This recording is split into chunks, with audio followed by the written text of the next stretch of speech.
Cái hai ba chào không lâu đó.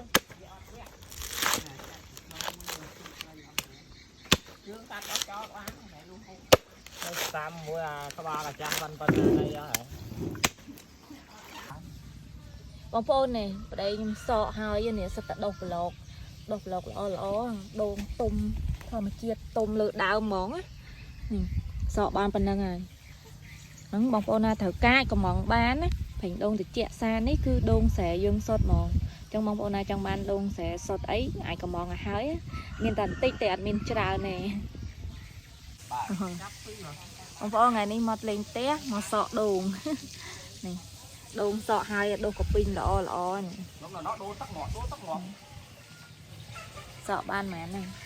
ដូងស្រែយើងអញ្ចឹងបងប្អូនចង់បានប្រេងដូងត្រជាក់អីអាចកំងបានណាថ្ងៃនេះមានដូងស្រែ50 60ផ្លែដែរអញ្ចឹងបងប្អូននៅត្រូវការកំងបានណា